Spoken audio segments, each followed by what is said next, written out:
What if the biggest truth didn't come from an interview, a tell-all, or a leaked document, but from a child with a box of crayons? One drawing, one classroom moment, and suddenly a family that has lived in front of cameras for years is facing real-world consequences. This is not gossip. This is not an episode recap.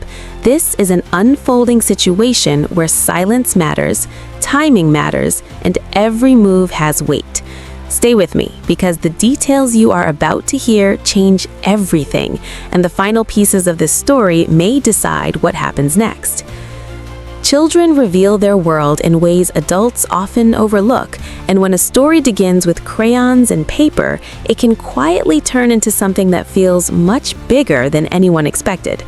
According to alleged accounts shared privately among parents and observers, a simple art activity became a moment of concern that changed the atmosphere around a well-known family.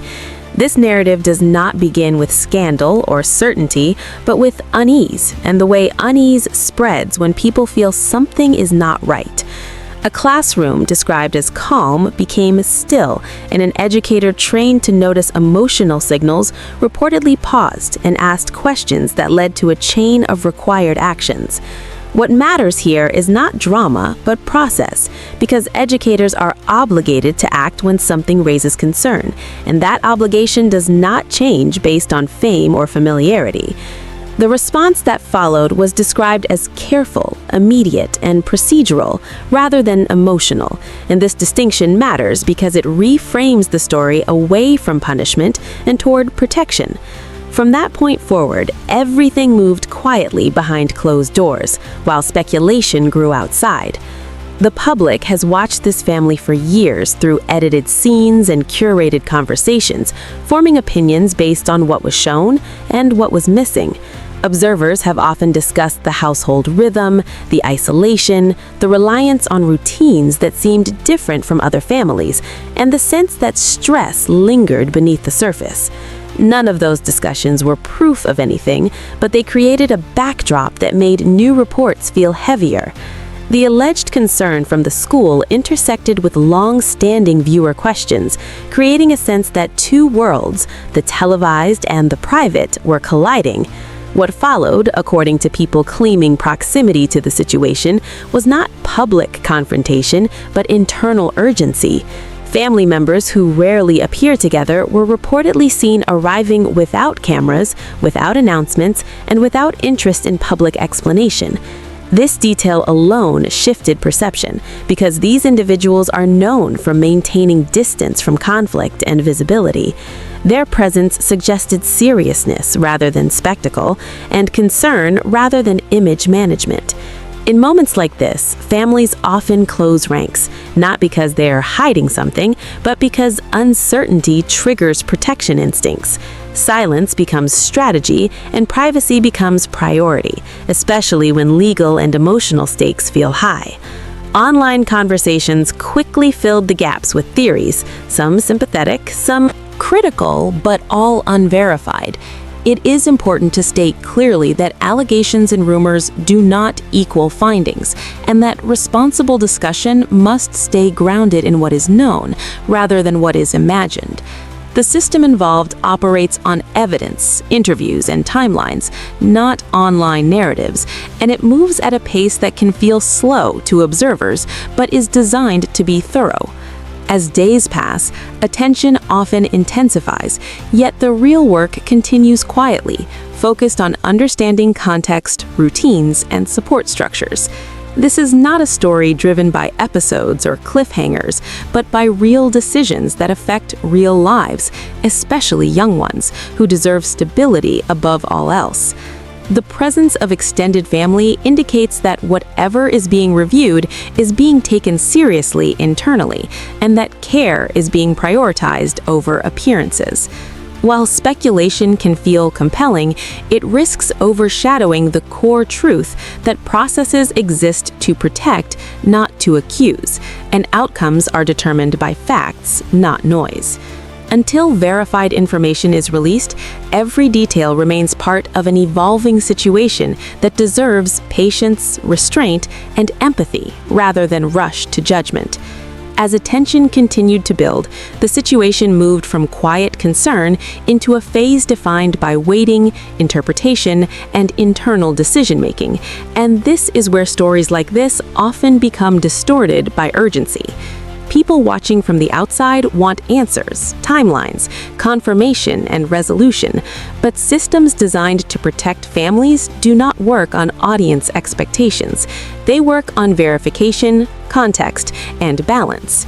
Sources who claim familiarity with similar processes explain that once a report is initiated, the first objective is not blame, but understanding patterns, daily routines, support systems, and emotional environments.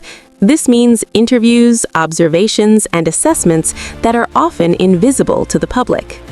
During this period, families may appear withdrawn, guarded, or unusually coordinated, which can be misread as defensive behavior, when in reality, it is often guided by counsel and a desire to minimize further disruption.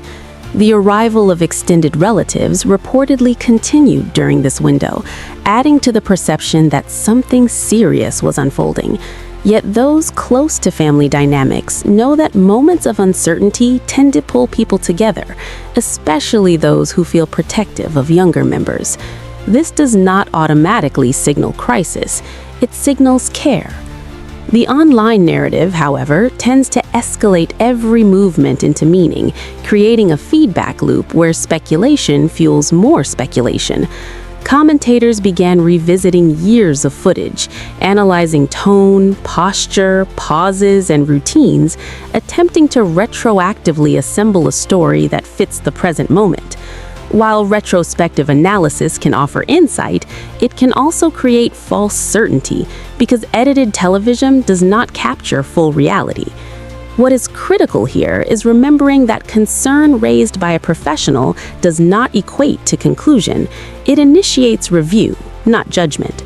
Families undergoing review are often advised to limit external communication because public statements can be misinterpreted or used out of context.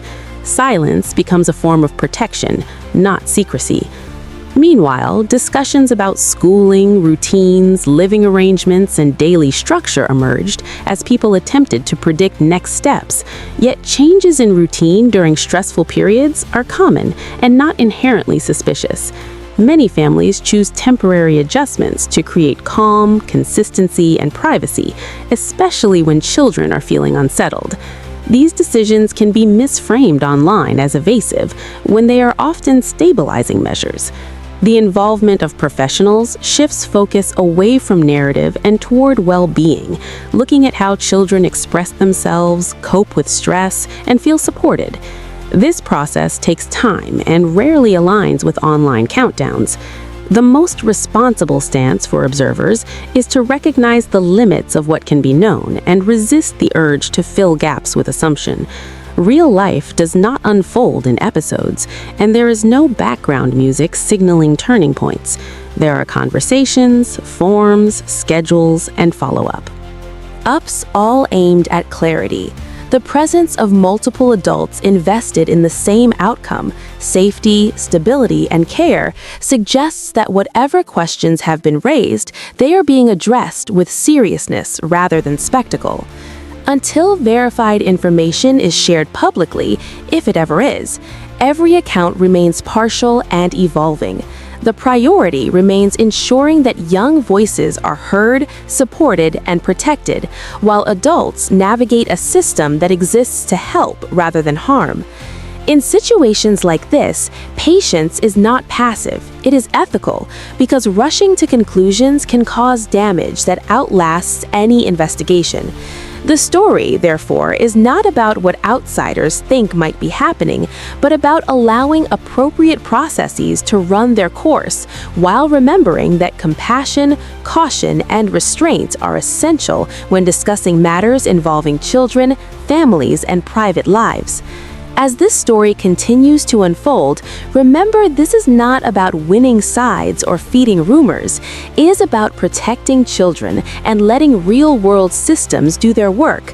The cameras may be gone, but the consequences are real, and the next decisions will happen quietly, not online. Until facts are confirmed, the most powerful response is patience, compassion, and accountability, because the truth does not need noise to surface. It only needs time.